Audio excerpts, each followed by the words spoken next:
Hey guys, it's Alexandra from iloveknots.com and creationcrochet.com, and today I'm going to be showing you how to weave in an end with a crochet hook.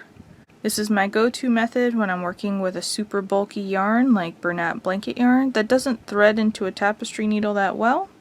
So for this yarn, I always use my G6 4.25mm crochet hook.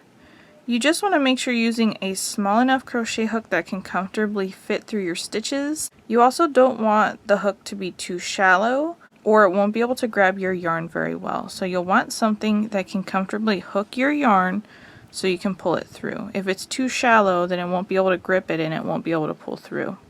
I'm going to be weaving in vertically. I don't like to weave horizontally because it can easily bunch up your fabric and create a bulkiness. So I'm going to be working vertically.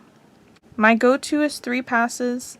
If you feel comfortable after 2, you can fasten off. If you feel like you need to work a 4th one, then go ahead and do it.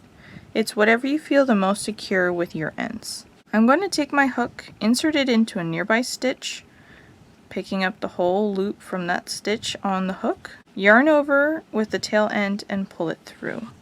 I like to first get it in the direction that I'm going to be weaving. Sometimes it's facing upward or to the side. I like it to line up in the direction I'm going. Sometimes as you work through, it's easy to get your hook caught. So instead of working through a lot of stitches at one time, sometimes it's easier to work through 2 or 3 stitches and pull your thread through, and then 2 or more stitches and then pull your thread through. Sometimes I get caught inside of the stitches and then I have to pull my thread out and fish the hook out. Up to you, but I'll insert my hook under a couple stitches, yarn over and pull it through. Insert here under a couple more stitches, yarn over and pull it through. Use your fingers to manipulate the fabric if you need to so it doesn't bunch up, it just lays naturally.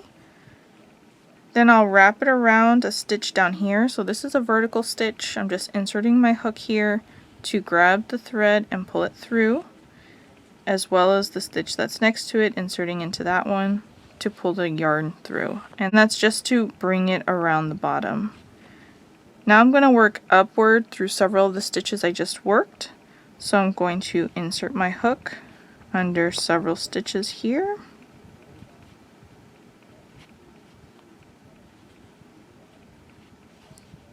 Coming out nearby where my tail end currently is, yarn over and pull it through. Then use my fingers to manipulate the fabric. I can run it up through a couple more stitches here. I'm just going to do one more. And then I'm going to work one more pass downward in the same area. So I'm going to insert into the stitch that's above it and pull it through, as well as the one that's below it to the right, pull it through. That's just to get it to wrap around the top there. And then I'm going to work through several of the stitches there in that same area as my 3rd pass.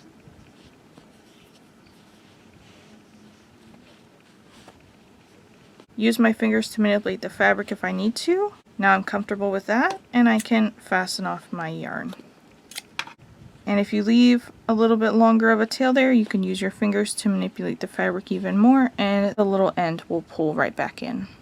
Guys, thanks so much for watching this video. I hope you found it helpful. It has saved me a lot of frustration over the years once I figured out this trick. I'll link the written tutorial in the description box below. I am working on an afghan here. It's not quite ready, but once it is, I'll pop the link to it in the description box as well.